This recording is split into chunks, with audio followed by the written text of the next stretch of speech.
Well, that's one way of preserving great suspense. Usually there's no shortage of suspense, but we're very happy to welcome Victor Chia today to talk about the issue of alliances in Asia. We are still unfolding our series of conferences around the future of military alliances, to which he devoted many books and studies.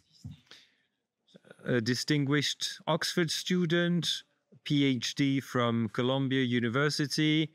In fact, he has been having a career like some of our speakers, both in academia, but also he's professionally engaged, because I'll come back to that. He led a number of negotiations in various US administrations.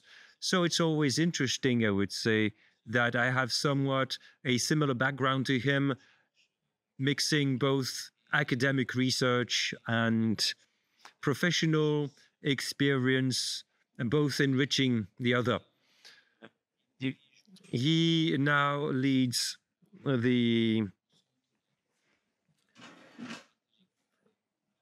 Geopolitics and Foreign Policy Department at the Center for Strategic and International Studies, in particular the Asia Department. He was the director of the National Security Council 2004 to 2007, in charge more specifically of Asian issues.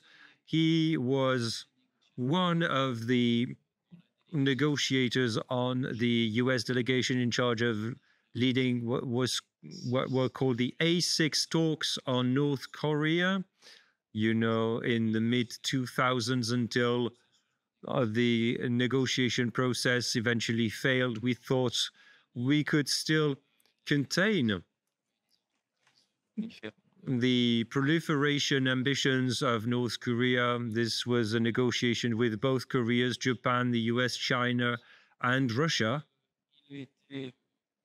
He was an advisor to the US president on North Korean matters, and more generally, also, he was in charge of the Asian region.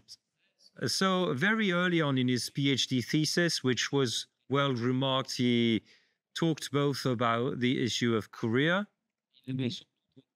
and above all at the beginning, and this is right at the heart of what we're talking about, he talked about the alliance in spite of antagonism between Japan and South Korea. In a book called Power Play, he talked about the origin of US alliance systems in Asia. He showed how very deftly, not through a multilateral system, but a cross-linked system of bilateral alliances, sometimes with antagonistic partners between them, which could have some disputes that were unsolved. The US was cleverly able to build a system of Asian alliances at the time of the Cold War and beyond. We are quite happy, as I said, to listen to him. He worked rather in Republican administrations, but he was amongst a number of researchers at Columbia who called for a Biden vote, considering that the risk was too high if another administration, the one that's now in power, came to power, especially when it comes to these major international challenges. I'm going to give him the floor. Since it's the first time that he's speaking here, I'd like to remind him of the rules of the game. He has as long as he wants. He's prepared a paper. Everyone's wondering if they can see the PowerPoint, but you can speak as long as you want for your talk, maybe then a discussion between us two, and then I'll give the floor to the room, always giving priority to students for first questions, and then to the other members of the audience and journalists present in this auditorium. Victor, once again, we are delighted, and so you really made an effort to come here because you're flying from Washington and back today and tomorrow morning. So we are very appreciative of you meeting this commitment and being here. And I'll give you the floor now. Thank you. Well, thank you so much for that very kind introduction. It's a pleasure to be here with you. And indeed, this is my first trip to your university. I just came from meetings at your foreign ministry, and I'm late because I went in the wrong door. But as a result of that, I had a very nice tour of this part of your campus. So thank you very much. It really is an honor to be here again. As Professor Gautier said, this is my first time visiting your university, and it truly is an honor. So thank you very much. I'm going to speak about the evolution of security architecture in the Indo-Pacific or in East Asia. And I'm going to give a little bit of a historical survey, and then talk about also what the observations about history mean for the current administration in the United States, and what we might expect in terms of security going forward. As you're all aware, the United States in the years after World War II created a number of alliances in Asia that have really stood the test of time and maintained a degree of global and regional stability that have allowed all countries in the region to grow and to thrive. This security architecture of the Indo-Pacific, I believe, has evolved along 5 phases. And we are now arguably at the 6th and perhaps paradigm-shifting phase with the early policies of the new US administration in Washington, D.C. So in this talk, I will walk through the 6 phases of Asia's security architecture. I will then look at how the return of Donald Trump to the White House affects this architecture. While there are many challenges going forward, I think there are also opportunities for allies to identify new security solutions that may not have been contemplated up until this point. So phase 1 is the Cold War, and what I describe as hard bilateralism. The US alliance system in Asia was born out of the Cold War. The United States created a network of security treaty alliances in continental and in maritime Asia that involved Japan, South Korea, Taiwan or Formosa, the Philippines, Thailand, Australia, and New Zealand. Unlike the multilateral collective defense network that was created in Western Europe, the security architecture of Asia was expressly bilateral, with the United States as the hub, and each ally connected to the hub like individual spokes on a bicycle wheel. So if you imagine a bicycle wheel where there's a hub, the United States, and then individual spokes of the bicycle wheel that are connected to the hub, but not connected with each other. John Foster Dulles, the then Secretary of State's original intent was to create something like NATO in Asia, a Pacific Asia Treaty Organization, or PATO, P-A-T-O. But after numerous trips to the region, he realized that for reasons of history, distrust of Japan, allied fears of US abandonment, that such a multilateral organization could not in the end be formed. This bilateral hub and spokes network of alliances afforded the United States an immense amount of power. It could dictate to each what it wanted, given the asymmetries of power in each bilateral relationship across economics, politics, and security. This US-centered alliance structure still leaves the deepest imprint on the security architecture of the region today. On the whole, it was immensely successful. It helped to create democracy in a number of states, including in Japan, South Korea, Taiwan, and the Philippines. It fostered development and economic prosperity. It provided security and the nuclear umbrella against the communist threats from China, the Soviet Union, and North Korea. And the region arguably experienced one of its most prosperous periods of growth in the second half of the 20th century, including non-allied countries like China and India, because of the security and stability provided to the region by the U.S. bilateral alliance network. This alliance network, however, was not without its problems. Not all countries became democracies, and the United States often found itself in the position of backing authoritarian regimes that trampled on democracy and human rights only because they were avowedly anti-communist.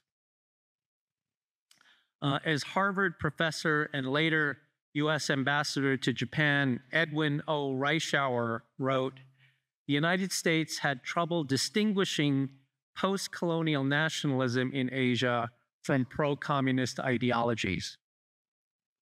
This, in combination with the priority placed on European security, accounted for a number of failures of U.S. policy, including the quagmire in Vietnam." Perhaps one of the most lasting negative legacies of the U.S. alliance network was the inability of the region to organize outside of the dominant security architecture. Bilateralism in Asia provided each partner what it wanted and needed from the patron ally United States and from no other member.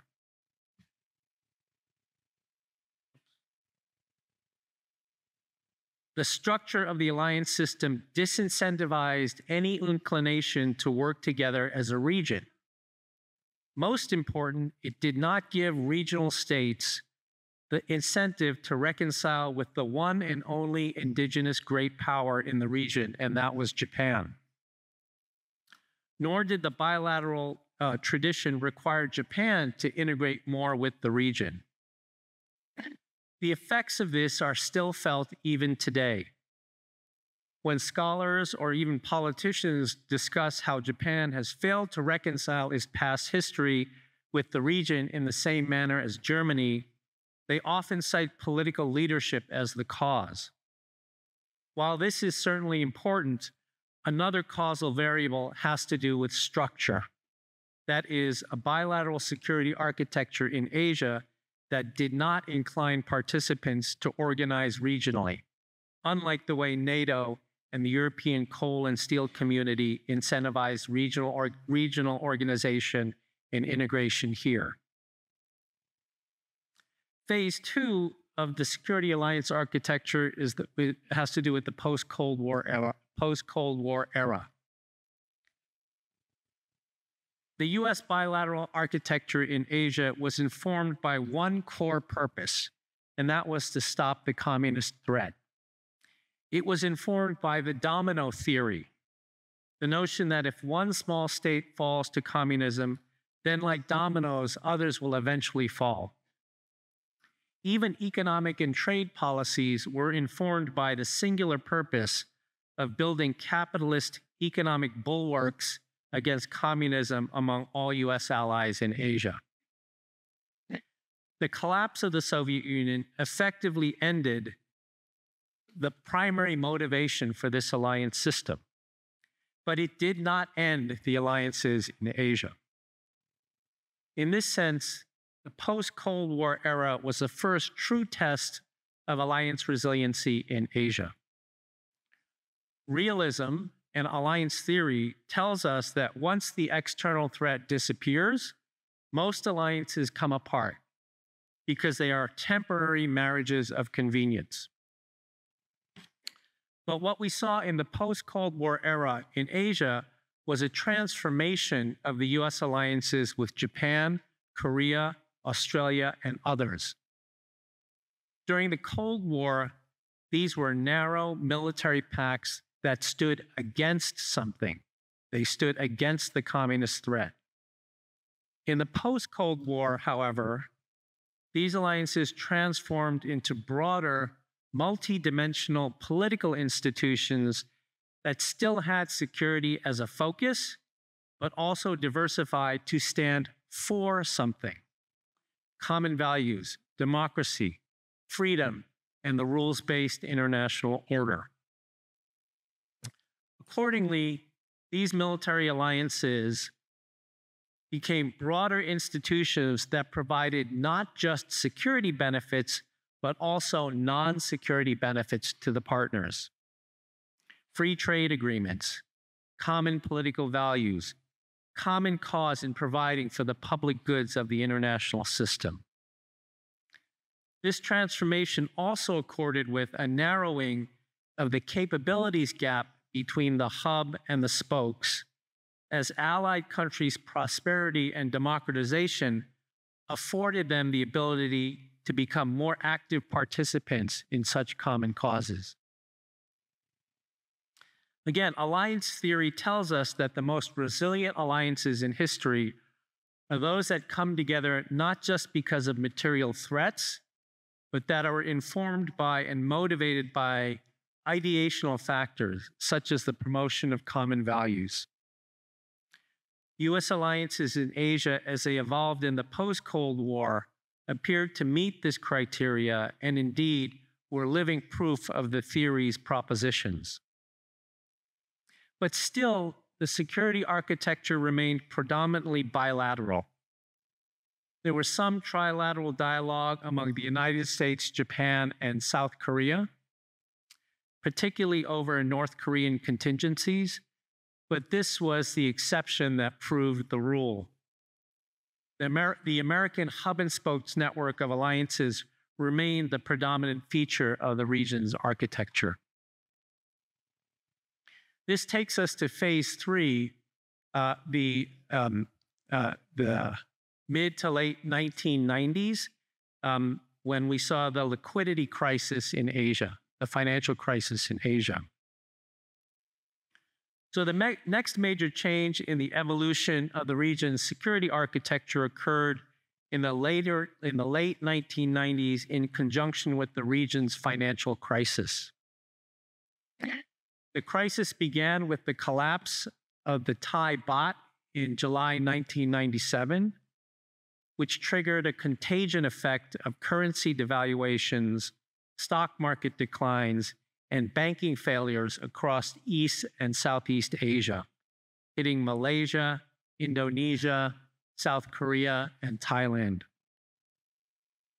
The latter three were given IMF bailouts totaling about $100 billion, but with strict economic reforms requirements. Ensuing political and social unrest led to the fall of Suharto in Indonesia. The financial crisis exposed fragilities and weaknesses in the Asian banking and financial systems that made them vulnerable to macroeconomic and financial shocks and investor panic. In the aftermath of the financial crisis, we saw the growth of regionally based and multilateral institutions in Asia, largely centered around the Association of Southeast Asian Nations, otherwise known as ASEAN. This took the form of regionally centered economic coalitions to backstop future financial crises, to provide for currency swap agreements, to increase trust and reduce opacity. In addition to ASEAN, these groupings included the ASEAN Plus 3, which meant ASEAN nations plus China, Japan, and Korea, the ASEAN Plus 6, the Chiang Mai Initiative, and the East Asia Summit. What was distinct about these groupings is that they expressly did not include the United States as a charter member. In a way, this development was long overdue, and it reflected the deep and lasting imprint of the US-based hub and spokes network as something that discouraged regional organizations in Asia. It was also an understandable regional response due to the arm's length US response to the financial crisis. While the United States always encouraged its allies to talk with each other more often, rather than just to talk to the United States was not necessarily ready to allow its security architecture to be displaced by this indigenous multilateralism. This was most evident in policy debates over the East Asia Summit. Created by ASEAN, the East Asia Summit was meant to be the premier multilateral institution of Asia, but the United States expressed little interest in joining, despite entreaties from allies like Japan and Korea. Washington preferred the Asia-Pacific Economic Cooperation Summit, or APEC, as the primary grouping in Asia because that's where the United States exercised the most power.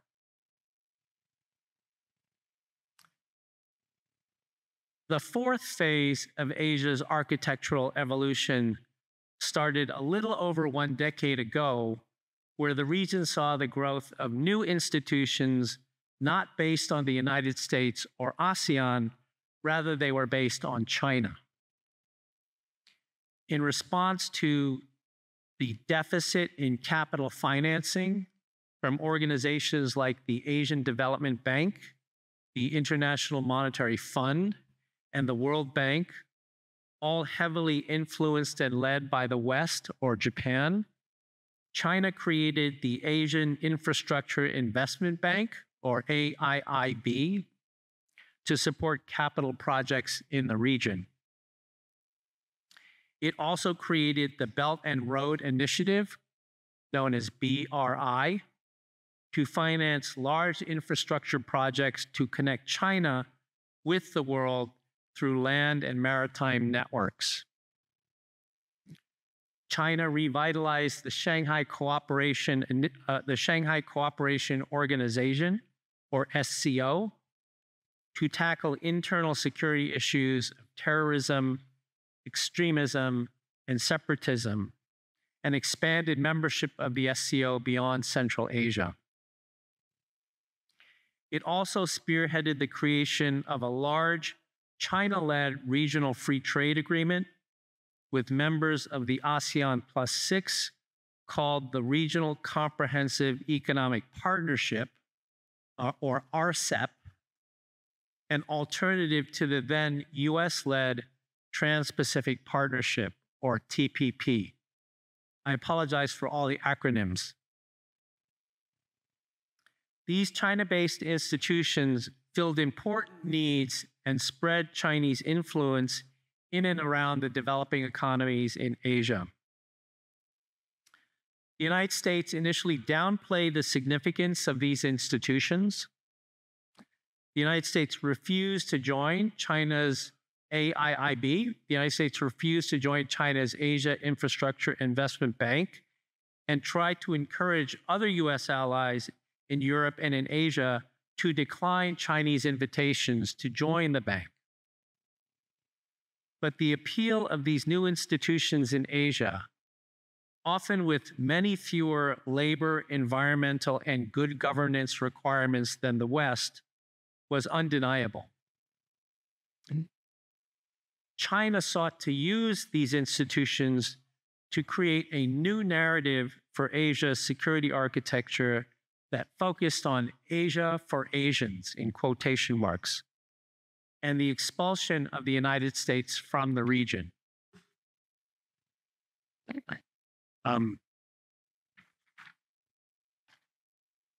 This was publicly reflected in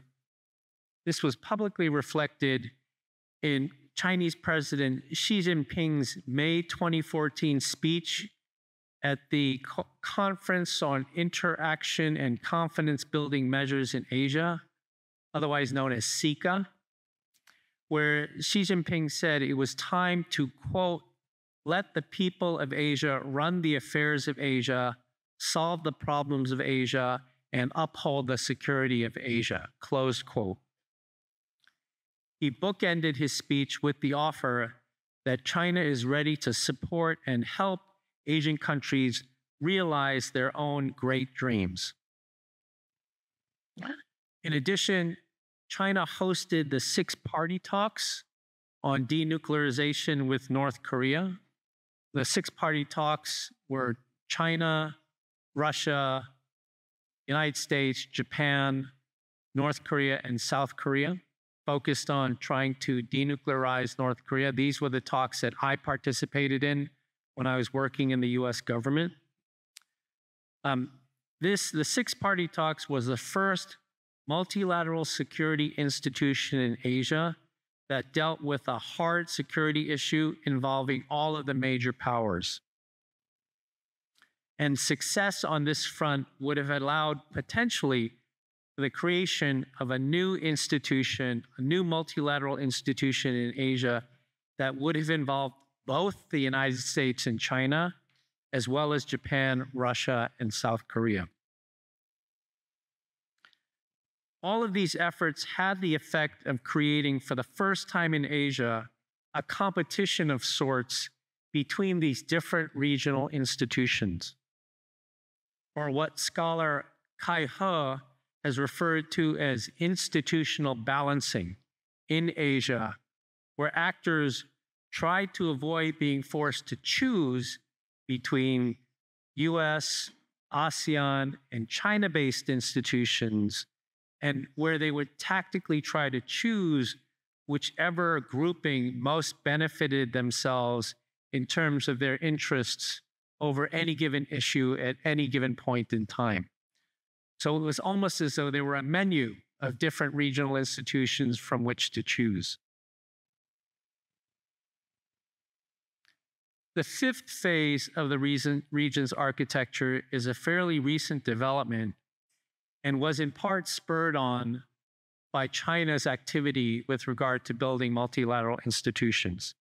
The United States focused on, as I have here in the title, the United States focused on blended bilateralism, which meant to network the traditional hub and spokes alliance structure into larger groupings that followed 5 principles. The first principle was that these groupings usually consisted of the liberal democracies in Asia.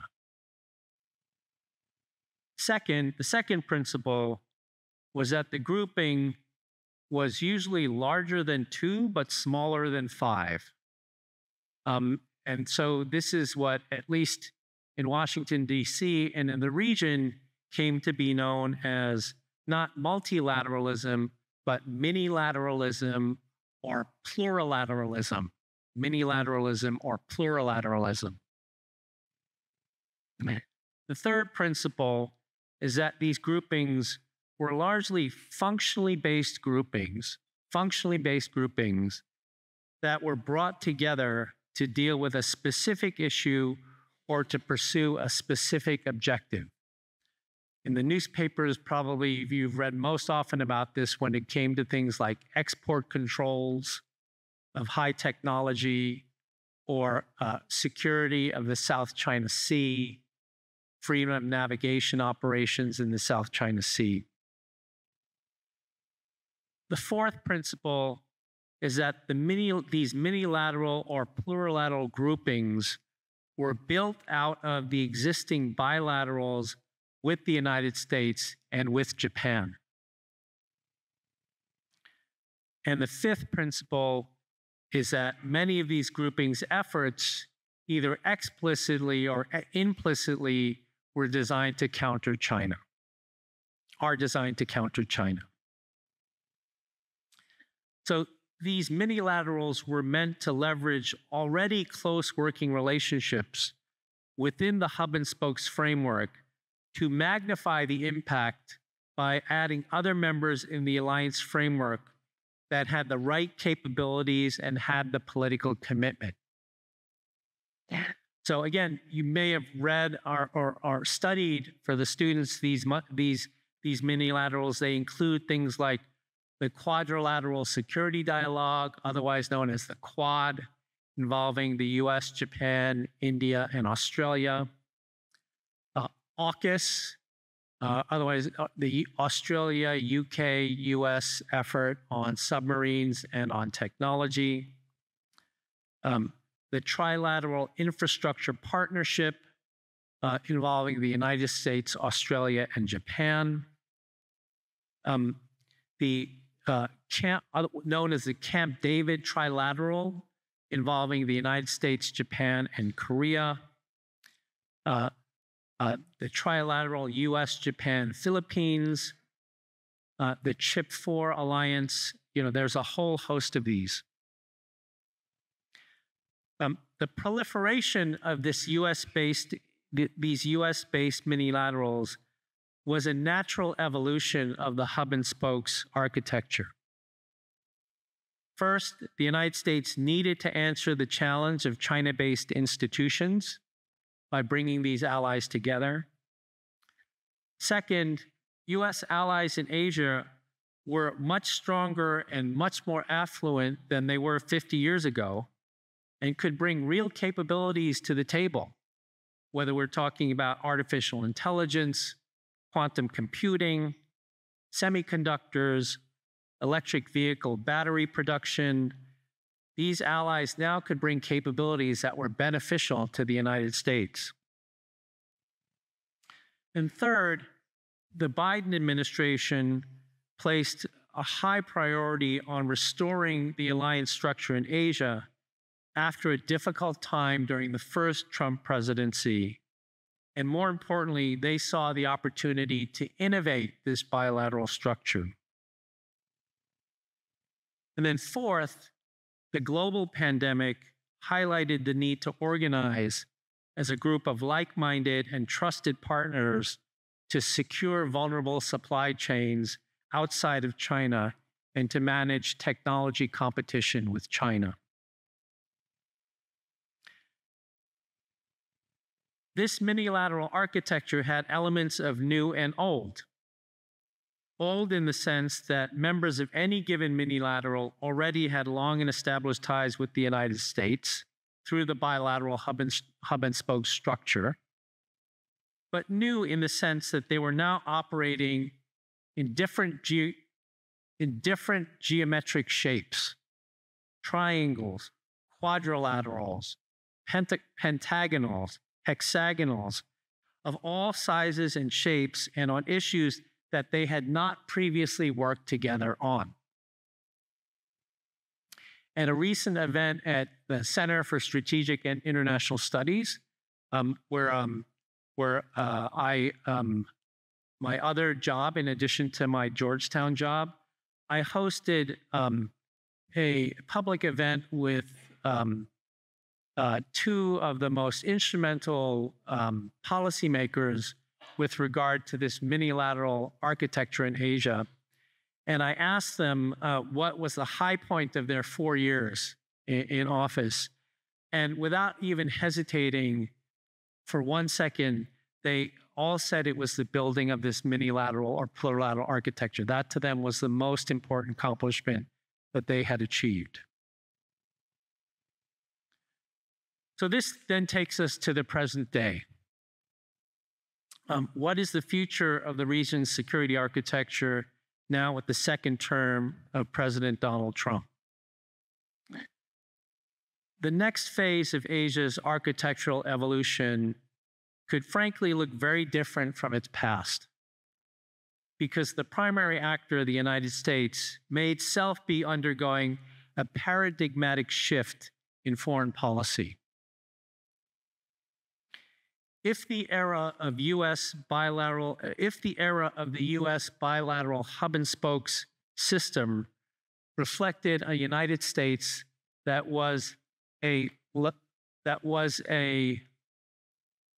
liberal leviathan to use Princeton University professor John Eikenberry's phrase, a liberal leviathan, a benevolent hegemon that was willing to underwrite the costs of maintaining the rules-based order, that provided security, and that opened its borders to trade and immigration. The America First policy is fundamentally transactional and self-help motivated. It is based on specific reciprocity and not diffuse reciprocity when it comes to allies and partners. It is focused on avoiding US overextension in the world and focused on consolidating US power on the homeland while retrenching abroad. America First policies, moreover, have a fundamentally different view of the value of allies. Trump sees allies, whether in Europe or Asia, not as power assets for the United States that make US hegemony historically unique, but as power liabilities that sap US economic and military strength. So I suspect that this is not easy for those of you to see in the back of the room. But this table basically charts how the United States in the current administration thinks about allies and partners across two metrics.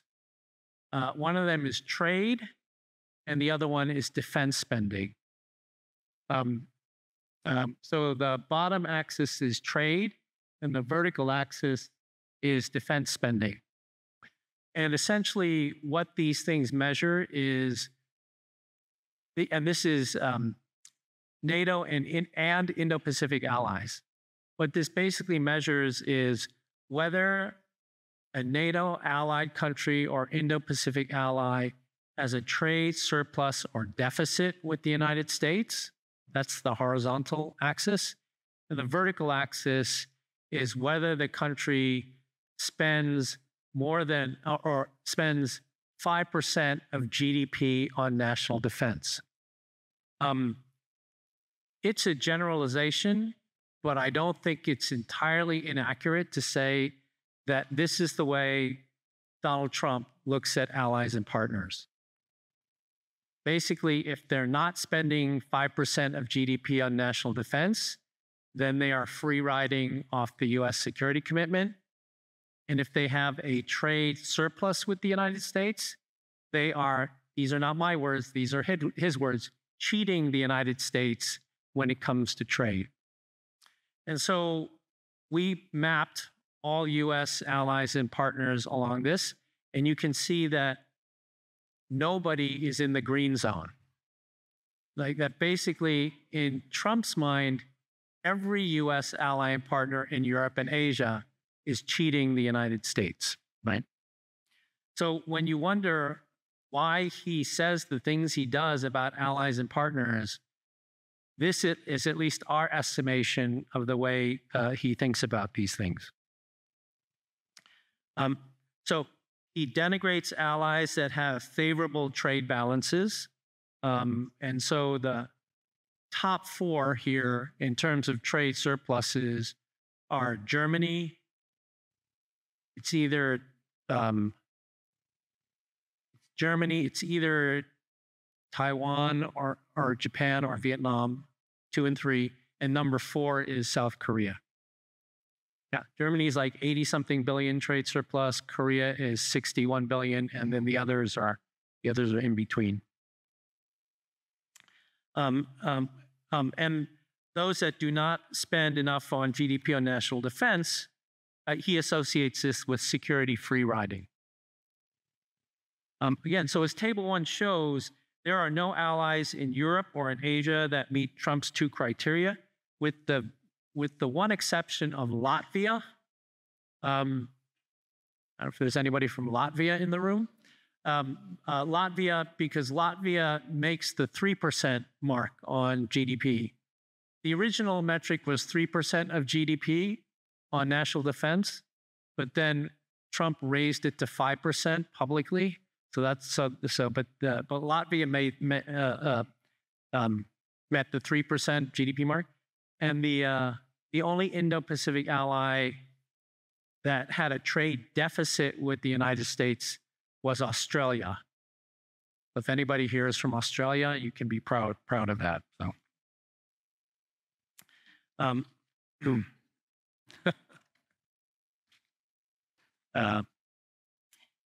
So, if the tradition of American alliances in Asia has been to build coalitions that defend and deter against the threat, Trump's view is that allies are unnecessary if he can engage those threats. Whether it's Vladimir Putin or Kim Jong-un or Xi Jinping, Trump prefers to use personal diplomacy to disarm his adversaries, even if it means decoupling from his allies.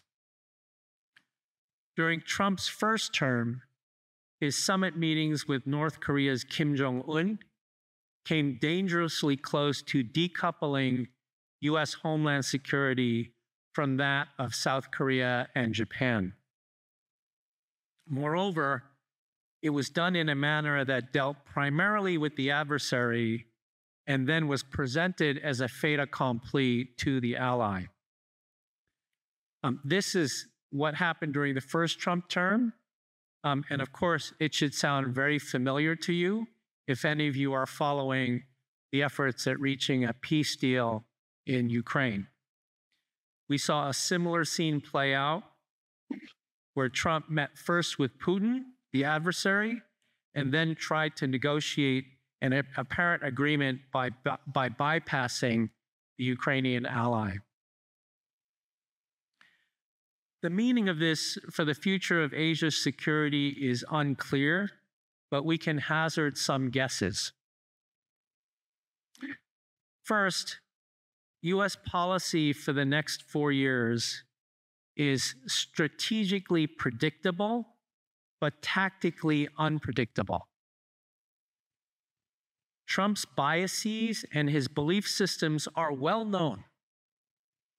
He is really an open book of sorts in that he says what he thinks without any filters, and he doesn't change his mind very often. But how he carries out and implements his beliefs is fundamentally unpredictable. Second, we should expect aggressive actions on trade against adversaries, but also against partners that could tear at the fabric of long-established alliances. Third, we are in for a period of U.S. security retrenchment, which could reach deep into Europe and into Asia. Two clear targets in this regard are Germany and Korea. Both house U.S. troops, which Trump has long sought to remove. As I said, both hold very large trade surpluses with the United States. This is a combination that unfortunately puts both countries in Trump's crosshairs. The traditional role of the United States as a security patron underwriting the alliances in both Europe and Asia, the traditional role of the United States as a security patron underwriting the alliances in both Europe and Asia will not likely survive a second Trump presidency. This will provide opportunities for China, Russia, and others to fill the void. But it can also provide opportunities and imperatives for U.S. allies and partners in each theater and across theaters to work together more closely. In my opinion, the level of interest and knowledge in Europe about the Indo-Pacific theater has grown immeasurably, as has Asian interest in the European security theater. When I make trips to Asia, just as a standard customary greeting, my host will often ask, "Oh, when was the last time you were in Tokyo?" If I'm in Tokyo, they'll say, "When was the last time you were in Tokyo?" And I tell them that in the past year, I have made more trips to Brussels than I have made to Asia because of the intense interest in NATO with regard to what is happening in the Indo-Pacific. This intense interest across theaters between the Indo-Pacific theater and the Euro-Atlantic theater was undeniably a function of the war in Ukraine and China and North Korea's support of Russia in the war effort. But it was also spurred on by the Biden administration's entreaties to see one theater when it comes to European and Indo-Pacific partners. In the face of a receding United States over the next few years, Europe and Asia may need to consider creating their own minilaterals in security, in military security, in economic security, in supply chains, among others, to fill the gap. Though the previous US administration's mindset differs from that of the current one, it may have ironically prepared Europe and Asia for Trump's retrenchment.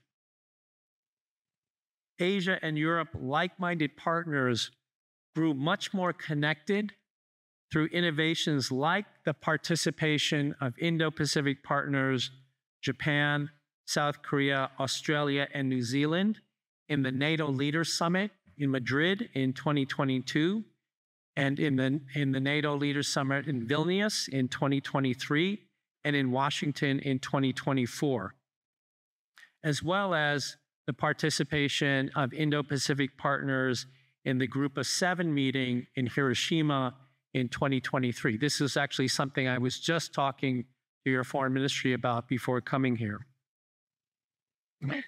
All of these summits produced leader statements that united Asia and Europe in the support of secure supply chains, the ethics of the military use of artificial intelligence, the defense of Ukraine and Taiwan, counterproliferation, and sustainment of the rules-based international order. Given the underperformance of traditional global governance institutions like the UN Security Council, the G20, the World Trade Organization, increasingly like-minded partners have looked to the G7 and NATO summits as the venues to coordinate policy. The G7, in particular, with its participation of Indo-Pacific countries, would bring Europe, America, and Asia together to expand its role in global governance at a time when many global institutions are under stress. A separate study at CSIS last year, for example, showed that countries like Australia, South Korea, and Spain boast performance metrics that are as good as current G7 members in key areas of work highlighted by recent G7 leader statements.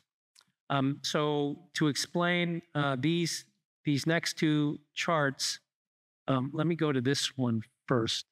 Again, very hard for you to see, but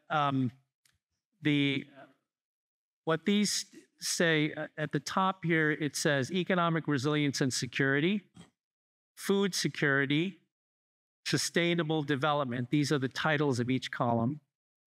Digital competitiveness, climate change, Ukraine, and labor rights. So those columns represent the key areas that G7 leaders summits have said they want to coordinate policy on. So again, the G7 is not merely an organization of rich countries that want to coordinate fiscal policy. That was the origins of the G7. But the G7 leaders themselves have assigned to themselves the idea of coordinating policy in these areas to enhance global governance at a time when our global governance institutions are underperforming. Right? And so there are performance metrics that are available publicly. You can scrape the data. There are performance metrics that are available publicly where you can score how G7 countries do in each of these areas that they have committed to coordinating policy on. And so the point of this is to show that, again, I know you can't see it, but the shaded ones, you can see at least the shaded ones in the list represent Australia, Spain, and South Korea. And you don't need to read the individual numbers, but you can see that they rank as well as the current G7 members in these 7 areas that G7 leaders have said they want to work together on, right? And these are the individual, and then this is basically the roll-up, the overall roll-up of the 7 columns, where essentially Australia is at number 5, South Korea is at number 8. Unfortunately, Italy comes at the bottom of each of the rankings. So apologies. Anyway, so countries like Australia, South Korea, and Spain boast performance metrics that are as good as current G7 members in these key areas, highlighted by recent G7 leaders summits and in terms of commitments. And so they could provide needed capabilities to this organization at a time when global governance institutions are frankly in trouble and underperforming and under attack. In the last 4 years, Russia has vetoed 14 draft UN Security Council resolutions, and China has aided and abetted at least 5 of those. The UN Secretary General admitted that the UN Security Council is unable to act on the issues that are most important to global governance today. Ukraine, Gaza, Syria. Right. So war in Europe, as horrible as it is, has created a vibrant conversation between Indo-Pacific and Euro-Atlantic theaters on security issues that is truly unprecedented. This new conversation becomes even more critical at a time of U.S. retrenchment. The U.S. security architectures in Asia and Europe for so long have relied on the United States as the foundation. A recessed U.S. role should not be met only with self-help policies, but should be met with greater cooperation and dialogue between the two theaters to build a security architecture and global governance architecture that both deters threats and sustains the rules-based international order. Thank you very much for listening, and I look forward to the conversation. Merci beaucoup.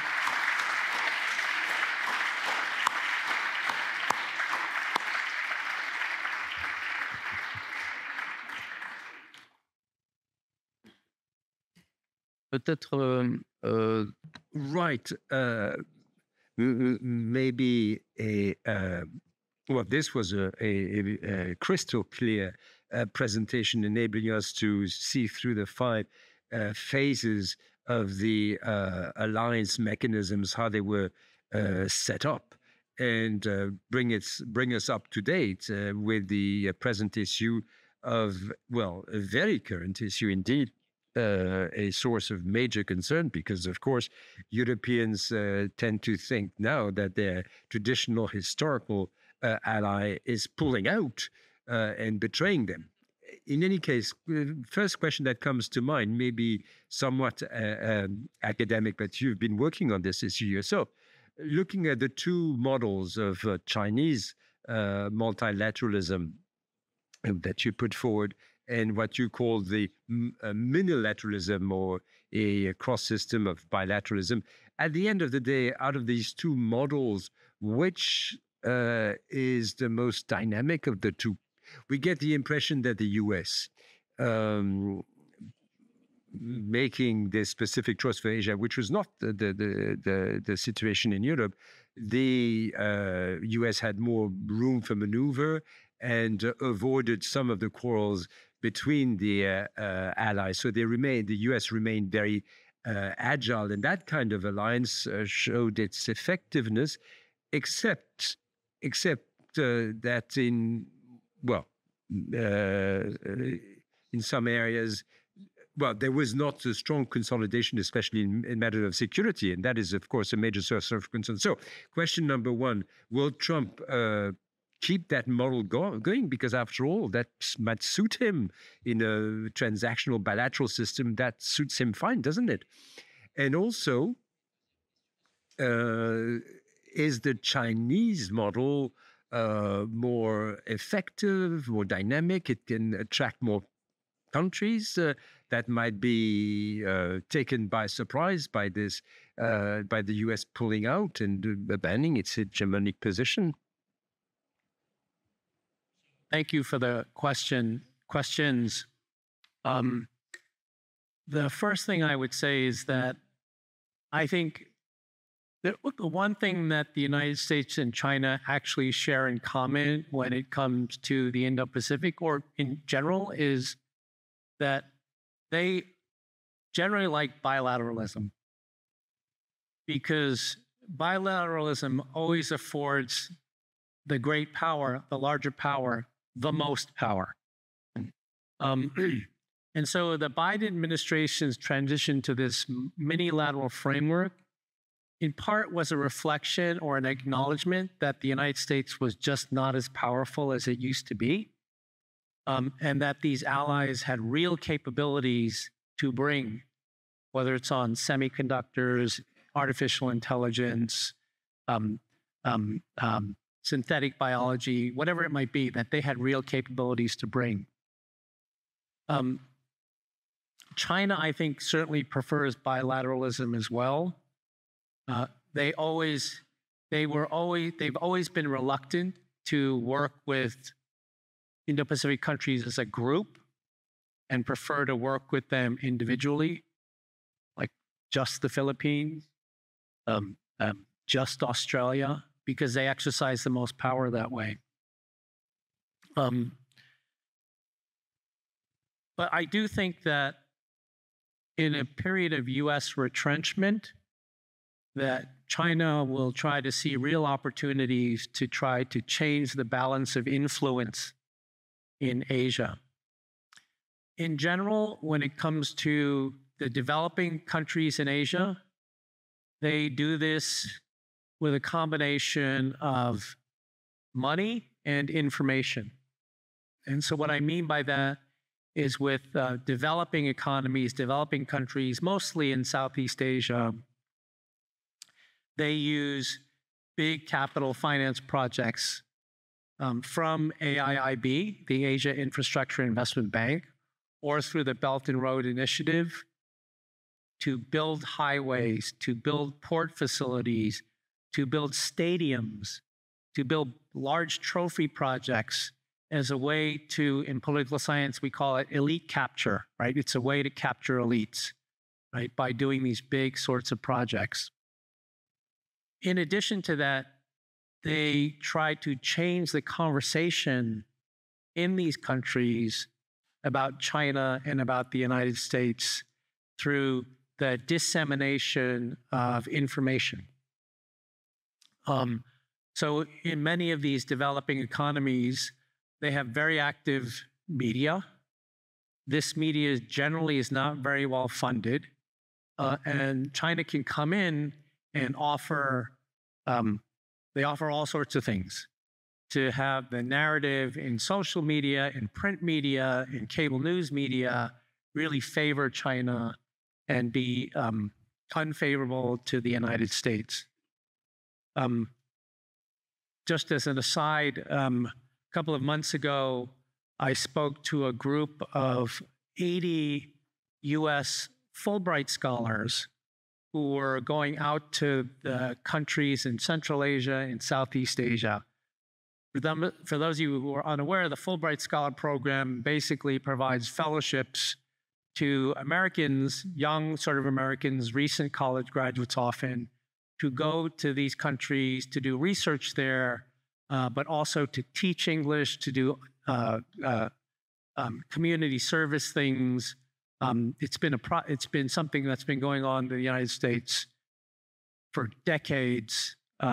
Started, I think, under the Kennedy administration, is in danger of being cut by DOGE, the Department of Government Efficiency. But I spoke to them and I told them that they have to be prepared to be walking into media environments, information environments in these countries where the majority of the people think the war in Ukraine was started by NATO. That is the sort of information or disinformation that we're seeing. And the more the US recedes, the more that disinformation will proliferate. In advanced industrial countries, they don't have as much need for Chinese financing capital. And generally, their media organizations are not easily as penetrated as they are in these developing economies.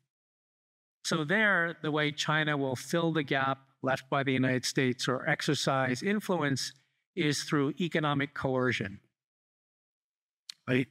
And what I mean by economic coercion is weaponizing trade interdependence, right?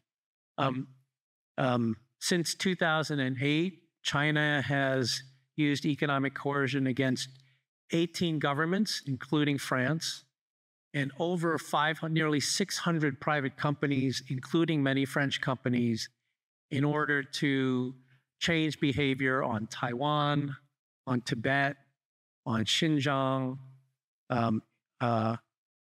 any criticism of the CCP, any criticism of Xi Jinping, these sorts of things. So these are the tools that China will use to close the gap, has been using and will accelerate the use of in filling the gap as the United States recedes, if the United States retrenches. Alors peut-être une deuxième question. Maybe a second question before we give the floor to the room. In negative space, in your conference, there's what is not an alliance, but what seems to have been a structural axis in the Ukraine war, which was the alignment of interests and military and economic support provided to Russia by China, by North Korea, by Iran. There seems to be a sort of axis, which is not an alliance.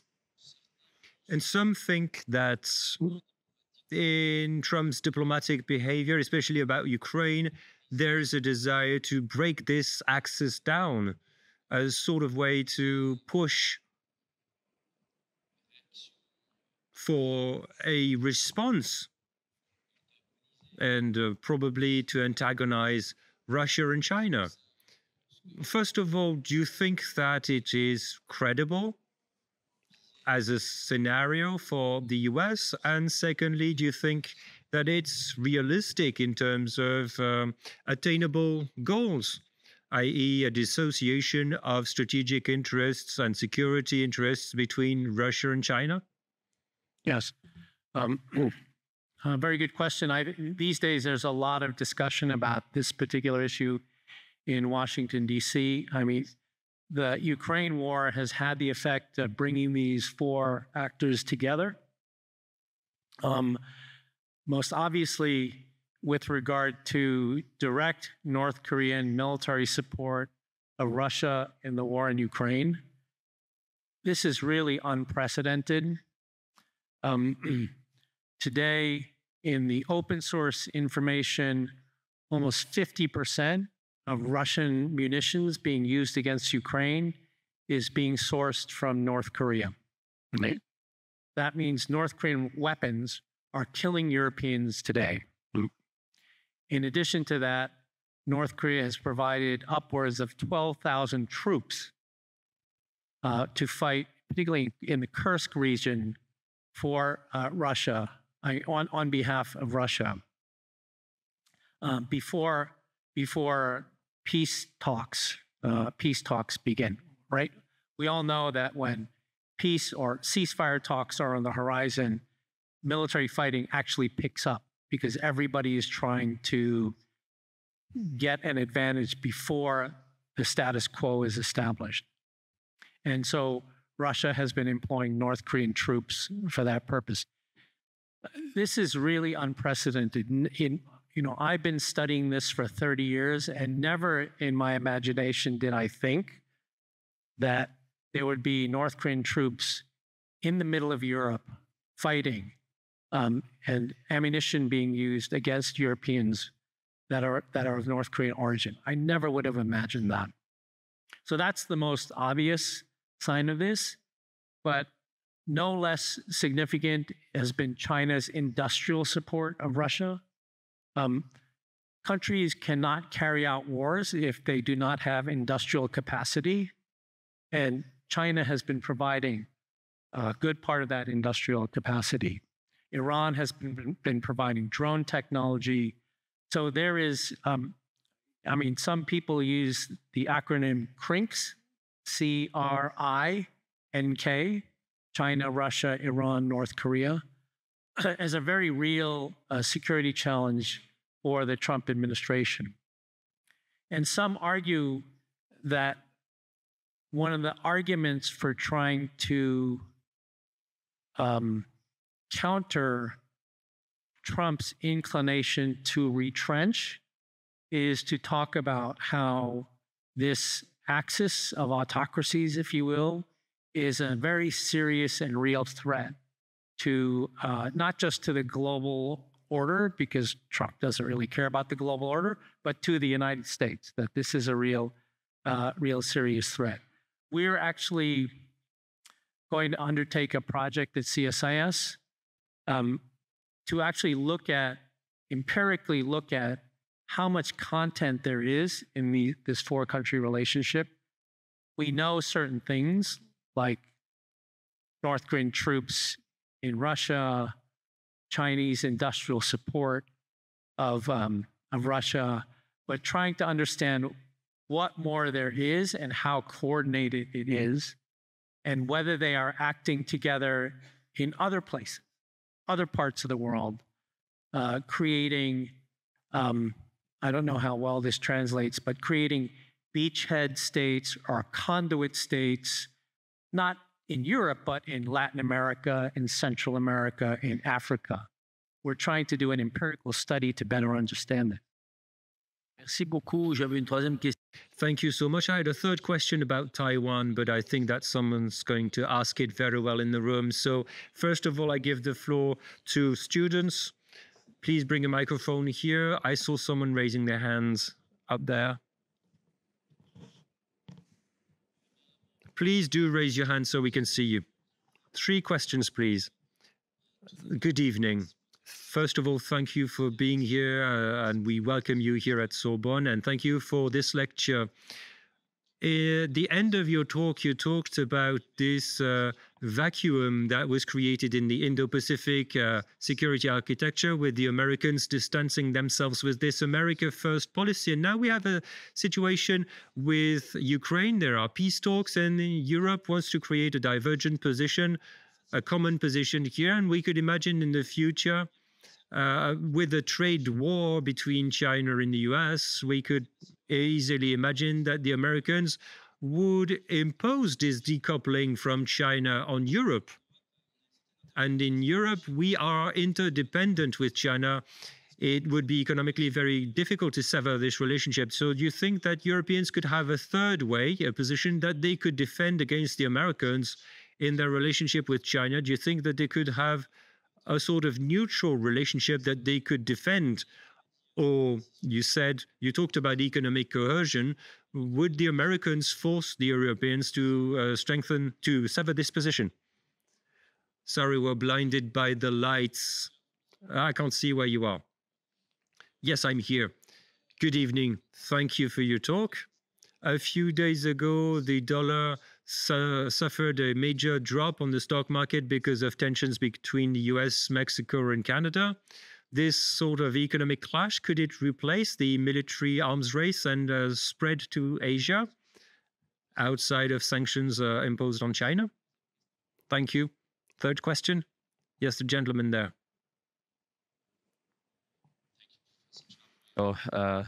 Presentation and for your insights.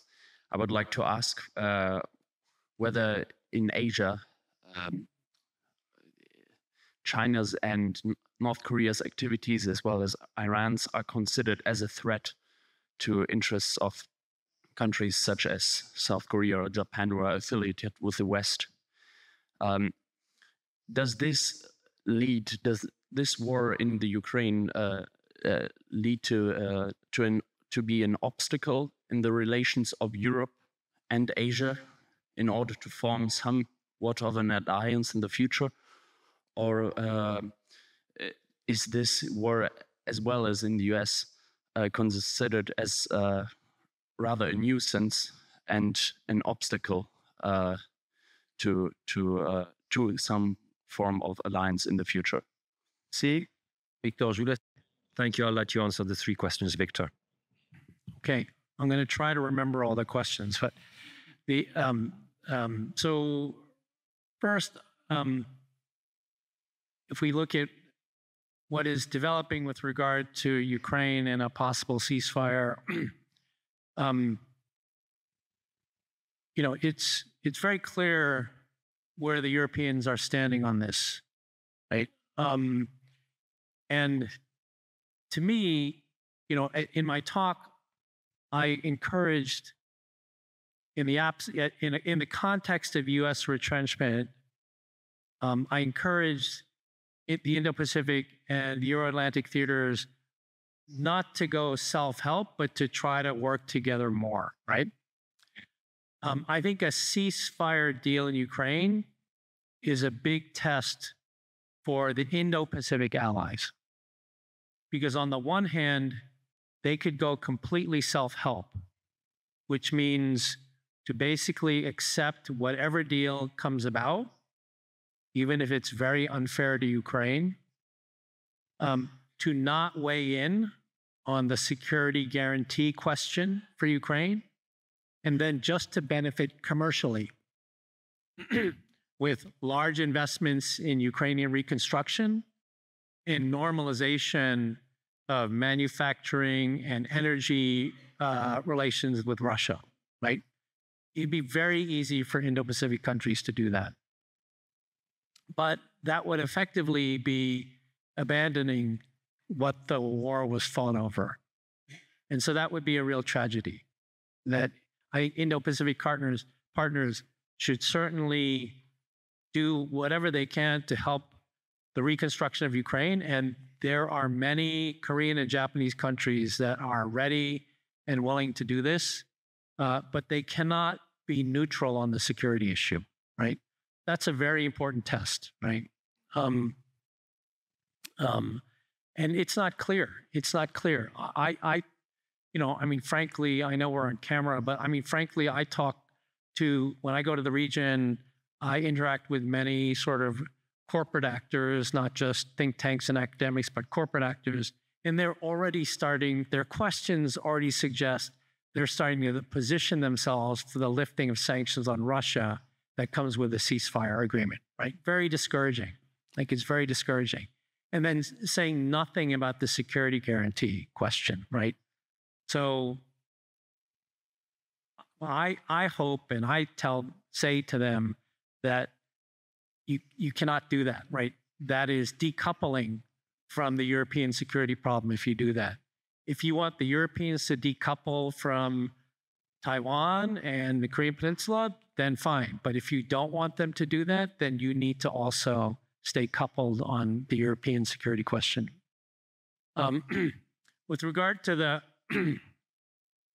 question about tariff wars, the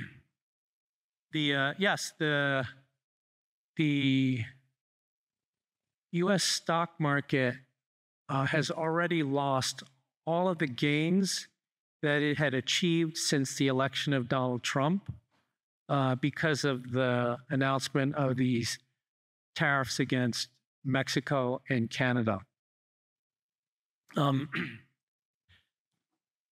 I personally don't think that this is going to be a long-term phenomenon for two reasons. One, markets always find a way to build in risk and adapt. And two, Donald Trump likes to talk about tariffs. He says they're a beautiful word. He likes to talk about them, but he always makes some big statement, but then he cuts a deal. Right? And so what we saw with both Canada and Mexico after talking to Trudeau and Sheinbaum is now the tariffs are on hold, right, for another, through April or something. So I think with China, he's going to continue to pursue tariff wars, but these actions against allies, it's not clear how long lasting they will be. And if we go through this exercise again, like with Germany or with Japan or with Korea, and he keeps pulling them back, markets will adjust, I think. They'll adjust to that. This is not to say it isn't a problem. It's a real problem that the United States is behaving in such an unreliable way. It's a real problem. But I'm not sure. I think pretty soon, at some point, markets will become numb to this sort of dramatic activity. Yes, is the China, Russia, Iran, North Korea a threat to both Europe and to Indo-Pacific? Absolutely. Are there areas where there could be decoupling? I already mentioned one. Europeans could decouple from Taiwan also. I mean, this is entirely possible. But the one area where I really do believe that Indo-Pacific countries and European countries really have common purpose is with regard to Chinese economic coercion. As your question suggested, European countries, the EU, very reliant on the China market, very dependent on the China market. But that's the case for every country in the world, right? Every country in the world is dependent on the China market. But at the same time, we can't let China weaponize that dependence to achieve whatever it wants, right? And so in this regard, actually, Indo-Pacific and European countries have a lot of things that they trade with China that China is highly dependent on. You would be surprised. China is actually nearly 100% dependent on fine brandies, is 100%, almost 100% dependent on your country for its global supply of fine brandies. Now, of course, there are other brandies that they could get that are less fine, but there are many cases of this. So if all of these countries which cannot deal with China one-on-one come together, they have a great deal of leverage. The most significant example of that has been what has happened here in Europe, which has been the creation of the anti-coercion instrument. After China sanctioned Lithuania, and secondarily, the EU market with economic sanctions, the European community came up with the anti-coercion instrument, which was rolled out, I think, December of 2023. And every European expert that I have talked to, I ask them, so the anti-coercion instrument basically means that there are a set of products that European countries deal with regard to China, that China is dependent on. And if China uses economic coercion against any country in the European market, in the European common market, that the anti-coercion instrument reserves the right to retaliate against China. So it's a form of deterrence. And everybody that I've asked, because I don't follow it closely, but everybody that I've asked is about whether the European Union has had to use the anti-coercion instrument, have all told me that they're not aware of a case where they've had to use it, which means deterrence works. If you come together, deterrence works. And so that is something where I think Indo-Pacific, and actually Indo-Pacific countries and the United States have a lot to learn from what the EU has done with regard to the ACI.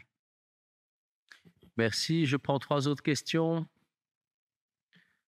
Thank you. 3 more questions. So maybe starting with the student here, and then we'll continue with Professor Pavlakis. Yes, do you think that Trump's behavior vis-a-vis Moscow, sort of offering up Ukraine, could encourage China to invade Taiwan sooner? Because simply it would be the right time to do so. Sir, please. And then Professor Pavlakis. Yes, sir, I saw you. Your turn will come. Good evening. Thank you. A first question, maybe a provocative one. Are there still university professors advising the Trump administration now? And a second question, and thank you for your intellectual honesty, recognizing that something happened that you hadn't expected after studying the subject for 30 years, presence of North Korean troops. And so what's the breakthrough that hasn't been forecast that could happen in the Indo-Pacific area? Thank you. Although I know it's a hard question. It's extremely clear analysis, very instructive. I would like to come to the connection of the 2 theaters, the Atlantic and the Indo-Pacific. There is an institution that brings together the 2 theaters and has a long experience of work and has proven its capacity to react. It is the OECD. I happened to be, for 3 years, the Greek ambassador at the OECD. And in fact, I was in the council the day after the Russian invasion to Ukraine, and I participated to our decision to cut every contact with Russia the next day. How come the OECD is somehow outside the visibility in this debate? Because you didn't mention it, but it is also something that is not mentioned. And for somebody who knows the OECD from the inside, it's very surprising, because the OECD is an extraordinary instrument for what we want to do. It simply needs to look more towards the geopolitical dimension. Thank you. Merci. On vous laisse répondre. Sur les... Thank you. We'll let you answer on Ukraine. On Ukraine, maybe to add to the question about Taiwan, could Ukraine push China to take action? Well, also, what would be Trump's reaction to a Chinese invasion? Does he think that he's as tied as he is to the Israeli ally? Does he feel as untied as to the European allies? He says that he would not be tied, and so he would sort of wash his hands of the Taiwan case. And maybe we are not seeing any moves from the Chinese right now. Let me start with the point on the OECD. I mean, I agree. I think when I talk about the G7 or an expanded G7 as one possible grouping that could help promote and sustain global governance, not through UN Security Council type mandated resolutions, but through coordinated policy. The OECD, I think also, G7 and the OECD together can play that role. I think it would be a change in the sense that it would require a more geopolitical and security element to OECD's discussions, but the G7 is already moving in that direction. War has the effect of doing that. But I do think that that is a very good suggestion, both the G7 and the OECD. On the Taiwan question, I may have a little bit of a unusual view on this, but I think that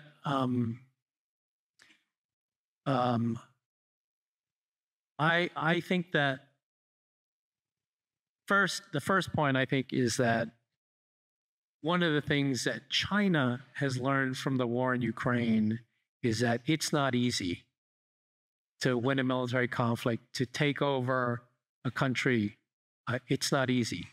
And so I think that's one thing that they've learned. And they've seen how the international community has come together.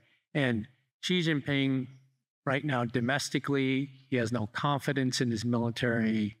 Maybe 5 years from now, he'll have more confidence in his military, but he doesn't have a lot of confidence in his military. He's having all sorts of economic problems, and he's seen how difficult it is for Russia to their campaign in Ukraine. But I do think that if China's going to put any efforts into trying to pry the U.S. security commitment away from Taiwan, it's not going to be through military force. It's going to be to try to, and this is, someone said, what is the other unforeseen thing? It would be to try to do it through some sort of trade deal with the United States, right? For whatever reason, Donald Trump fixates on merchandise trade balances. He is fixated on merchandise trade balances. Does that country have a trade surplus or deficit? Oh, they have a deficit? Okay, that's good. That means we're winning.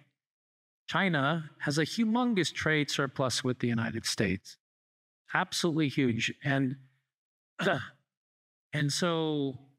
he keeps talking about wanting to close that trade deficit, all the tariffs, these sorts of things.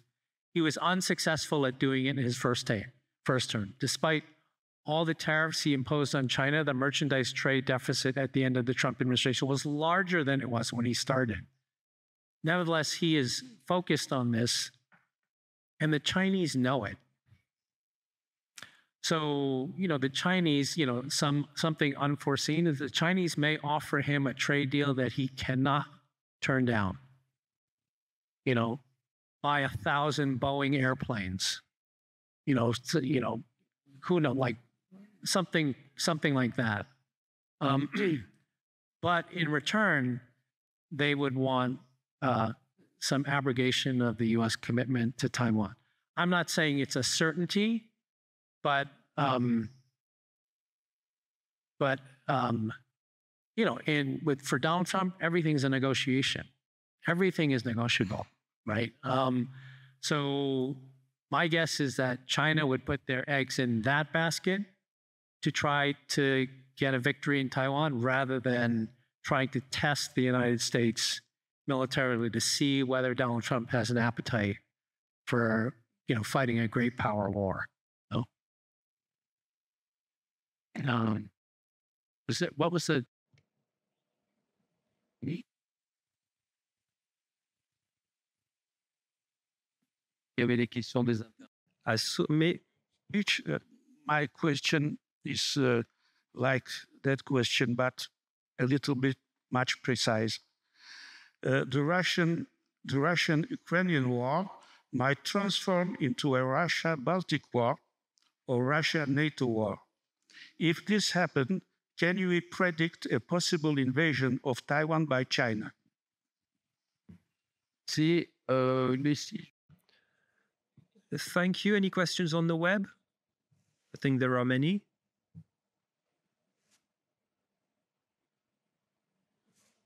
Bonjour, merci. Good evening. Thank you for your lecture.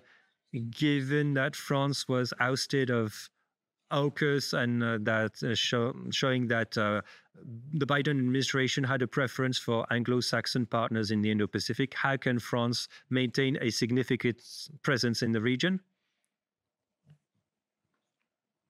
And maybe another question from the web. Yes, sir. The US has created an alliance with countries in the Indo-Pacific area, mostly around the Pacific Ocean. But what about Indian Ocean countries that are also part of that region of the world, which is the Indo-Pacific? So let me start with the India question. I think that if the United States had its way, it would be more than happy to work much more closely with India economically and geopolitically as part of the coalition to meet the challenge from China. But I think it's pretty clear that India does not want to be put in that role. And they are much more comfortable being,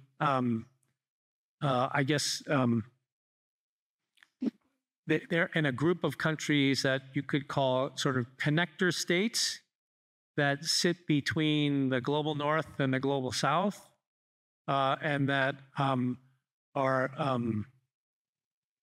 at certain times willing to work with the G7 and the OECD, but at other times are willing to work with the BRICS, right, or other sorts of groupings.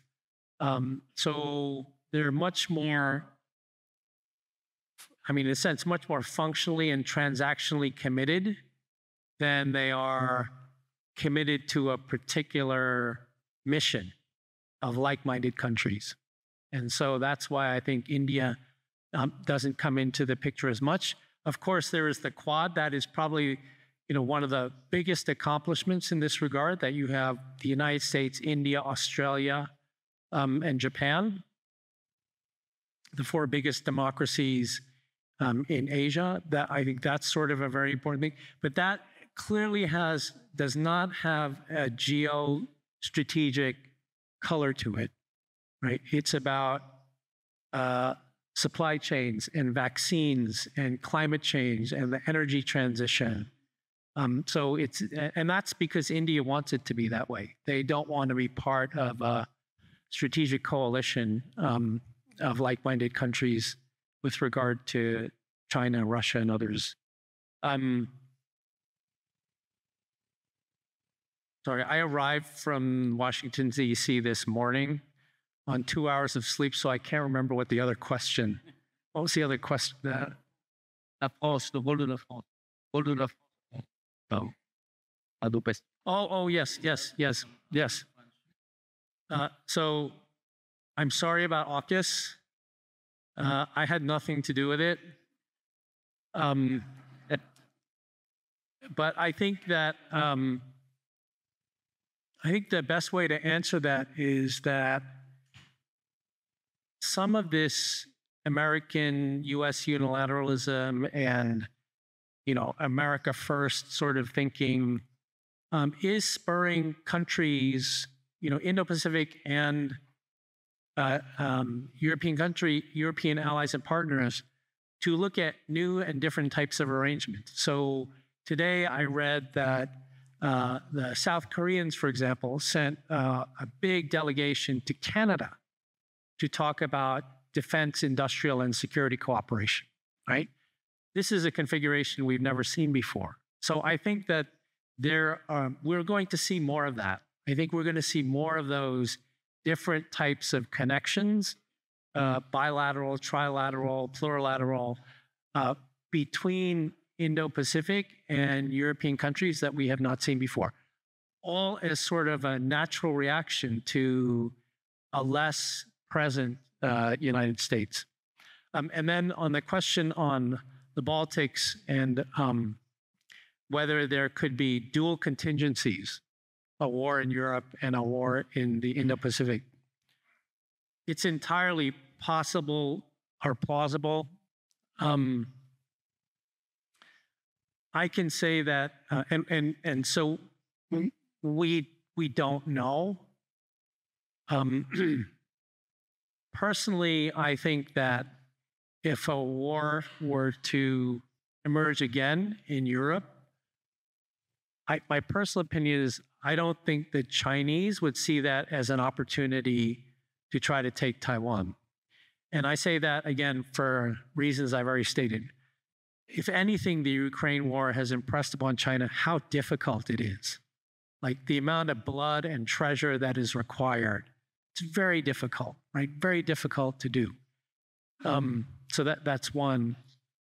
The other is that in at least all of the wargaming that I've participated in, and this is, I'll say that, preface this since we're on camera by saying this is all unclassified wargaming that I participated in.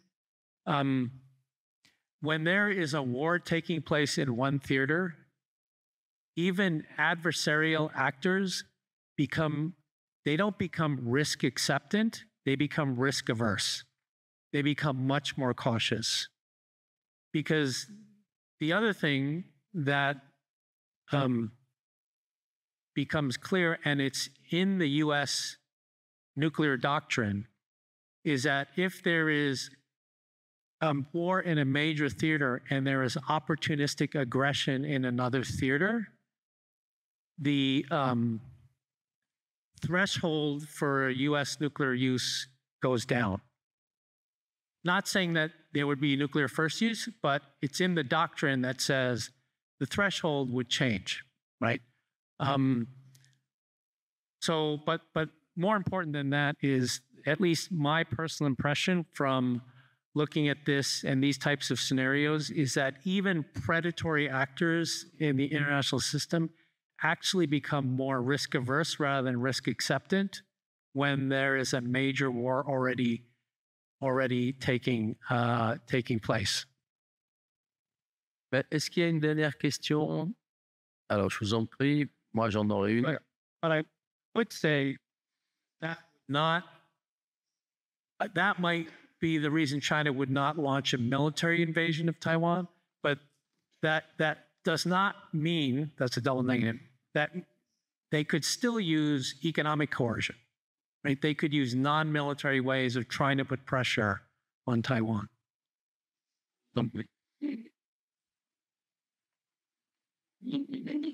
Okay, thank you, sir, for your presentation. It was tremendously very, very interesting. So it's not a good question for you. You must be very, very tired, but I will try. So as an American and political scientist, how do you see really the maritime security and stability future in the Indo-Pacific area under Trump administration? Thank you. Can you repeat that? I didn't hear the first part. Slowly. How do you see it's work? So how do you see the maritime security and stability future in the Indo-Pacific area under a Trump administration? Maritime. Yes. Yeah. Merci. Alors, dernière question, mais après on n'abusera pas de vous. Right, and then the final question, will not take undue advantage of your presence. We mentioned power struggles, we mentioned security issues, and of course, the trade issue. But there has been relatively little analysis on financial issues and the risks for the US, because this very aggressive trade policy might bring about financial consequences, and the Chinese and the Europeans have common interests, and that might bring the US dollar down, at least as the reference currency. You can see that the position of the US dollar amongst other currencies, that position has come down somewhat as the reserve currency. And you could well imagine that both from Europe and China, I don't know, they could consider trade to be denominated in the euro or in the Chinese RMB. And likewise, should the Europeans manage to unify, to have a common financial market, then you would have finally a way of keeping investments in Europe, or indeed attracting Chinese investment and Chinese capital. So I imagine in your think tanks, you've taken that on board. I mean, this aggressive trade policy, I mean, there are consequences in terms of security, but there could also be effects on the financial markets. On this particular point, I don't have an answer to the question, but I think it's a very important question because these questions really are about what are the secondary and tertiary consequences of an America First policy, right? An America First policy doesn't happen in a vacuum, right? Actors, institutions are all going to adjust. They're all going to find ways to adapt. And some of these could create opportunities for the United States, but in other cases, it could create, a new currency that becomes the primary currency, or a decrease in confidence of the U.S. dollar as the primary currency. And my concern, which is prompted by your question, is that as we've seen, this administration is coming out 100 miles an hour, right? They are moving so fast. It's been 7 weeks. Feels like 7 years. Like it's been 7 weeks only, and every day there's something new. Like every single day there's something new. It's absolutely exhausting in Washington, D.C., right? It's absolutely exhausting. Every day there's something new, which means that these policies are all being pronounced by the president at the very highest levels, but where is the strategy paper that sits behind the policy that's looking at phase 1, phase 2, phase 3? Like, where is that work being done? I mean, everybody who is in this administration is just trying to keep up with the tweets. They're just trying to keep up with the policy. Nobody's sitting back and thinking about what are the longer term consequences of that. And your question is a very good example of that. Like, I think if you ask that of somebody in the Trump administration and ask, like, do you have a paper that has looked at this? They would say no. They don't. On maritime security, this is, again, an area where I think the Biden administration accomplished a lot in terms of maritime security, South China Sea, where, NATO countries have participated in freedom of navigation operations by the end of the Biden administration, where they were very reluctant to do so at the beginning of the Biden administration. I think if you talk to his national security team, they would all say they remain committed to freedom of navigation. They remain committed to Coast Guard cooperation, to helping countries like the Philippines and others with coastal security. I think they would Taiwan, they would say they're entirely committed to that.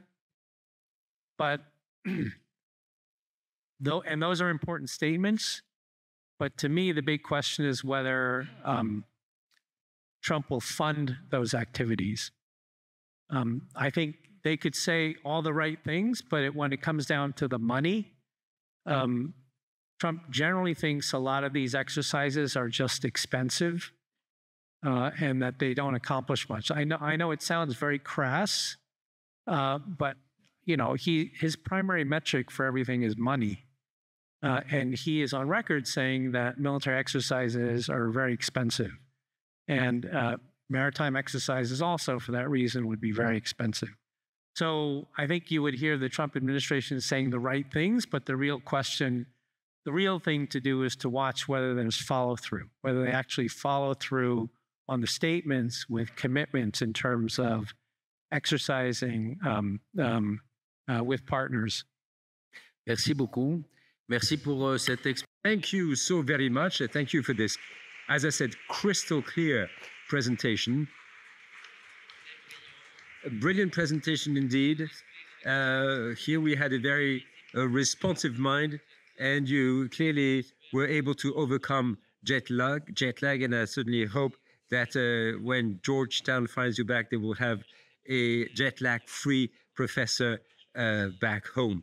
Well, thank you so very much for this brilliant lecture. We're delighted to have you with us, and please come back soon again. And I will. And so this, the next session rather, will be about alliances in the Middle East, and we'll have with us after Victor Cha, we'll have Hussein Akamen. Thank you. We'll see you next Monday.